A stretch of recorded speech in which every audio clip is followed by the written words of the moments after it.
Misi orang kafir atau orang di luar Islam, mereka mengatakan, Allah mengingatkan dalam Al-Quran, walan tarda ankal yahud walan nasara hatta tattabi'a millatahum.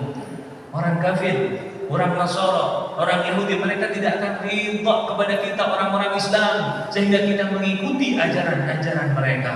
Ma'asyar hadirin yang dimuliakan Allah Subhanahu wa taala, kita tanpa sadar kita sudah beberapa atau banyak perkara-perkara, perbuatan-perbuatan atau tingkah laku kita yang tanpa disadari kita sudah termakan dengan ajaran-ajaran orang kafir. Kita sudah termakan dengan fitnah-fitnah yang mereka buat sehingga kita sudah tanpa atau tidak terasa kita sudah seperti mereka. Nauzubillahi min dzalik. Kita minta kepada Allah di zaman yang penuh kerusakan dan penuh fitnah ini, kita minta diselamatkan kepada Allah Subhanahu wa taala, yaitu kembali kepada Al-Qur'an, kembali kepada sunnah, kembali kepada ulama-ulama dan kepada para habaib, karena dengan itulah kita akan diselamatkan oleh Allah Subhanahu wa taala.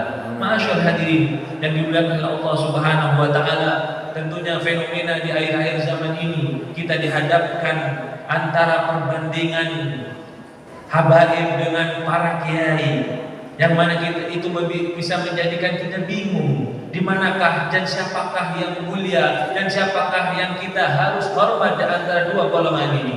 Jawabannya, dua-duanya adalah manusia-manusia yang mulia yang Allah pilihkan di tengah-tengah kita. Kalau kita berbicara dengan para kiai atau ulama, dalam sebuah hadis disebutkan al-ulama warasatul anbiya.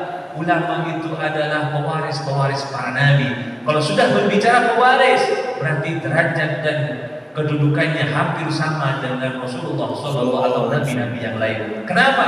Laulal ulama, kalau bukan karena ulama, pastinya ajaran Islam tidak akan sampai kepada kita pada saat ini.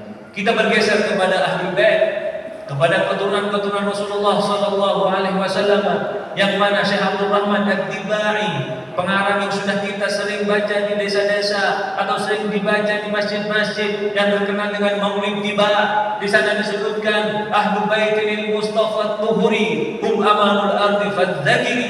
Mereka lah Ahlul Baitnya Rasulullah SAW, Tuhuri, mereka suci, hum amanul ardi, mereka Ahlul Baitnya Rasulullah SAW atau keturunan Rasulullah yang mengamankan dunia ini. Masyaallah hadirin yang dimuliakan Allah Subhanahu wa taala, tentunya kalau kita mengingat kepada hadis qudsi Allah Subhanahu wa taala, dalam salah satu hadis qudsnya mengatakan, laulaka ya Muhammad ma khalaqtul aflak, kama qala fi riwayat akhar, laulaka ya Muhammad ma khalaqtul aflak. Kalau bukan karena engkau ya Muhammad, kalau bukan karena engkau ya Muhammad, aku tidak akan ciptakan al-kaun atau dunia ini. Itu menunjukkan kemuliaan dan kehebatan dan derajat yang tinggi yang dimiliki Rasulullah SAW. Tentunya itu akan mengalir kepada keturunan Rasulullah SAW. Masyaallah hadirin yang dimuliakan Allah Subhanahu wa taala, saya mengutip dalam firman Allah Subhanahu wa taala yang pas kita pegang di zaman yang sekarang ini, yang mana Allah Subhanahu wa taala pernah berfirman dalam satu firman-Nya, bersatulah wa'tasimu bihablillahi jami'an wa la tafarraqu. Bersatulah engkau semuanya dengan tali Allah, dengan persaudaraan karena Allah semuanya kita mencintai, berkumpul, bersahabat, bersaudara karena Allah. Karena kalau itu sudah kita lakukan, insya Allah siapapun yang akan merongrong agama Islam, siapapun yang akan menyerang agama Islam, tidak akan bisa menembus barisan utama umat Islam.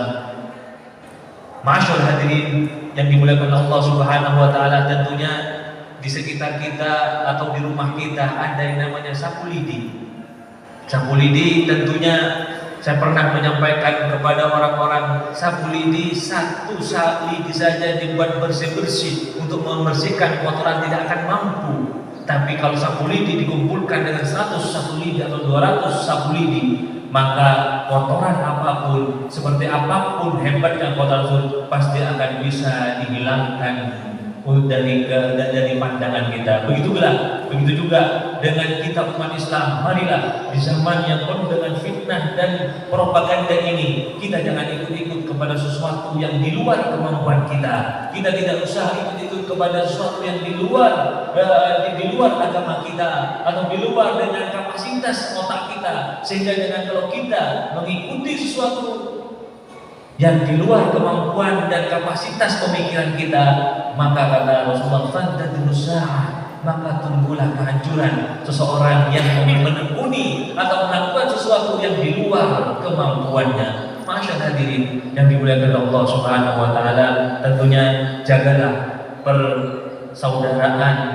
persatuan umat Islam, terlebih di negara NKRI kita ini di Indonesia, karena kuatnya Indonesia ini, kuatnya negara tercinta ini karena bersatunya umat Islam dan bersatunya seluruh negeri Indonesia ini, sehingga akan ditakuti oleh musuh-musuh yang ada di luar sana, sehingga akan kita ditakuti oleh dunia-dunia yang akan menghancurkan negara kita tercinta ini. Kita minta kepada Allah, semoga umat Islam terkhusus di Indonesia ini dipersatukan oleh Allah, disatukan oleh Allah, tidak terpengaruh dengan fitnah-fitnah yang ada di zaman sekarang ini, sehingga akan menjadi bersatu dan kuat selama-lamanya, sehingga akan menjadi panutan umat Islam di seluruh penjuru dunia. Amin amin ya rabbal alamin.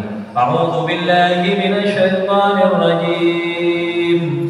Wa'adzim fin nasi bil hajji yatuka rijalan wa 'ala kulli dhamirin yatina min kulli fajjin amin. Barakallahu li wa lakum fil Qur'anil azim wa nafa'ani wa iyyakum bihi min ayatil dzikril hakim innahu was-sami'ul 'alim wastaghfirullahal azim li wa lakum wa ya fawzal mustaghfirin wa ya najatat taibin.